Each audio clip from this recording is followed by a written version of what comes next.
Rema hari ini, Yohanes 16 ayat 13a. Tetapi apabila ia datang, yaitu roh kebenaran, ia akan memimpin kamu ke dalam seluruh kebenaran.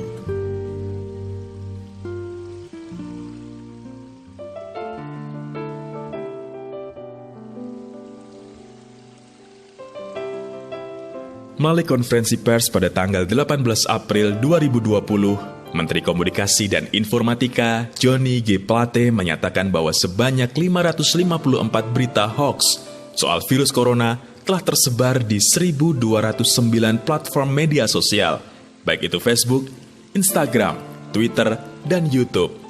Menyikapi hal tersebut, pemerintah segera bergerak cepat dengan melakukan takedown. Upaya penindakan hukum oleh aparat kepolisian pun telah dilaksanakan dengan menangkap 89 tersangka pelaku hoax. Dalam konferensi pers tersebut, Bapak Menteri juga meminta para pengelola platform digital untuk memblokir semua konten hoax yang berpotensi menghasut masyarakat. Kita patut bersyukur bahwa kita memiliki Roh Kudus. Ketika Roh Kudus memimpin hidup kita, Dia akan selalu menuntun kita ke dalam seluruh kebenaran. Pun demikian di saat-saat ini ketika bangsa-bangsa di seluruh dunia sedang berada dalam kegelapan. Meskipun kondisi di sekitar kita penuh dengan ketakutan, kekhawatiran, dan kecemasan, tetapi bersama Roh Kudus, kita akan mampu mengatasinya dengan kekuatan kebenaran iman. Situasi dan kondisi dunia sekarang ini memang sepertinya tidak memberikan sebuah kepastian yang positif. Ketakutan akibat pandemi COVID-19 telah menimbulkan bayang-bayang resesi ekonomi dan kekhawatiran munculnya gejolak sosial di masyarakat. Namun sungguh menakjubkan, justru dalam keadaan seperti sekarang ini, gereja kita malah mendapat rema Tuhan, kemuliaan Tuhan. Tahun ketika terang Tuhan turun melimpahi kita semua. Sadarkah Anda bahwa itulah pesan suara lembut Roh Kudus yang harus kita dengarkan di tengah riuhnya gelegar ketakutan dan keterpurukan? Karena itu, marilah kita pegang teguh rema ini. Kita imani bahwa terang Tuhan telah datang atas kita. Sekaranglah momentum untuk bangkit dan memancarkan terang Tuhan pada kegelapan di sekeliling kita.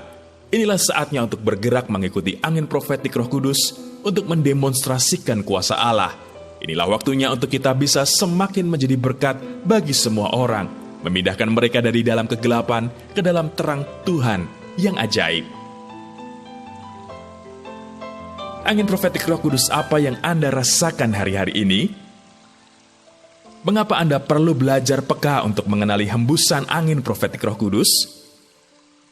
Bagaimana Anda bisa bergerak secara profetik mengikuti angin profetik Roh Kudus?